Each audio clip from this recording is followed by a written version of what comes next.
嗱，呢一個發展商真係頂唔住啦！好似呢一種高端嘅一個海景大平層啊，之前高低都要賣到300幾萬一套啊，咁而家發展商抌本賣8000零蚊，帶係埋裝修添，同時喺呢邊去到深圳同香港其實都好方便嘅喎。今日我哋要睇呢一套一線海景房啊，估計好多老細睇完都唔使去海南噶啦。咁呢一套係193個方嘅兩梯兩伙啊，私隱性特別好。首先入門位置原先係屬於個套房嚟㗎，咁睇翻個設計師幾犀利，將佢作為另外嘅一個小型會客廳。我哋有2廳設計嘅，咁休閒嗰陣時咧，我哋可以同我哋啲家人朋友喺呢邊坐住飲下茶，睇下出邊個海景幾舒服啊。同時佢呢邊都可以出翻我哋外邊呢個海景大陽台嘅喎。從會客廳往我哋入邊啊，就屬於我哋正式嘅一個餐客廳啦。咁佢係屬於個南北通透嘅設計啦，所以話室內嘅採光係做得比較好嘅。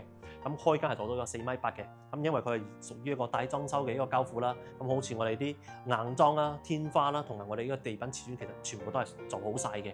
咁好似我哋而家發展商呢一套示範單位咁，簡單嘅擺放啲家私已經好好睇㗎啦。咁從客廳行出嚟就屬於呢套房最吸引嘅大陽台啦，單係長度做到9.3米啊，係咪特別豪氣？咁陽台睇出去咧就屬於小區嘅一個別墅區嚟㗎啦。咁前面嘅景位係固定咗嘅，係完全冇遮擋嘅。咁講句實話啦，咁好似呢棟呢個單位啊，邊個睇到會唔心動呢？以後賺到錢啊，高低要整翻套嚟嘆下海邊嘅度假生活。再調翻轉頭睇翻我哋呢個餐廚區啦，佢而家擺咗1枱4人位嘅，主要靠牆面呢邊仲可以做翻一排定制嘅餐邊櫃，出邊係屬於3個陽台啦，可以擺翻個洗衣機同埋晾衫嘅位置。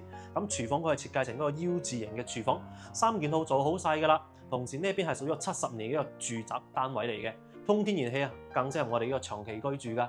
再入到入邊睇翻我哋休息區，仲有3間房嘅。咁第一間房係睇海景嘅海景單位啊，咁佢仲可以擺翻個大衣櫃㗎。對面咧係屬於個乾濕分離嘅廁所，智能馬桶同埋一個鏡櫃做好晒㗎啦。隔離仲有一個榻榻米設計兒童房，書台同埋衣櫃都擺得落嘅。再入邊就屬於主人房啦，32個方啊。最入邊嘅位置做翻個廁所，隱私性做得好好啊。再講翻啦，房地就真係好嘅，好似呢啲大衣櫃啦、梳妝台都係擺得落嘅。最主要係呢邊，每日朝頭早瞓醒嗰陣時啊，拉開道窗簾，望住出邊嘅大海藍天啊，真係就一種享受嚟嘅。一套193嘅海景大平層單位啊，之前都要去到300幾萬嘅總價㗎。咁而家發展商自己斬自己一刀啦，拎咗幾套特價單位出嚟，咁總價170零萬到啦，單價都係8000零蚊到嘅。咁對比之前嘅價位真係實惠太多啦。咁我哋今日睇呢個海景大平層啊，算係惠州呢邊最高端嘅一個海景房單位嚟㗎啦。咁網上仲有啲4-5千嘅單位，其實對於我哋而家呢個單位嚟講真係小巫見大巫啊。點解咁講？而家嘅小區為業主做咗一個私家會所啊，就係我哋而家位置入邊有會客廳啦、K 房啦，同埋一個桌球室、麻雀室，全部都有㗎啦。以及無邊際泳池同埋一個海邊嘅一個濱海綠道都係有做翻嘅。而且呢度係冇細戶型嘅公寓㗎，唔似其他樓盤啦，會做翻啲酒店託管啊，咁遊客可能會比較多啦，就人流會窒翻少少嘅。咁而家呢邊最細都係100個方起，直到別墅嘅，多數都係買嚟自己住為主嘅，所以呢邊嘅圈層會更加固定啲，以及呢邊嘅呢個配套都非常之豐富啊。小區入邊啦，仲有康體中心啊、肉菜市場同埋開咗好多年嘅啲飯店啊，所以呢邊嘅配套其實好足夠大家嚟到呢邊長期居住同埋呢個養老㗎。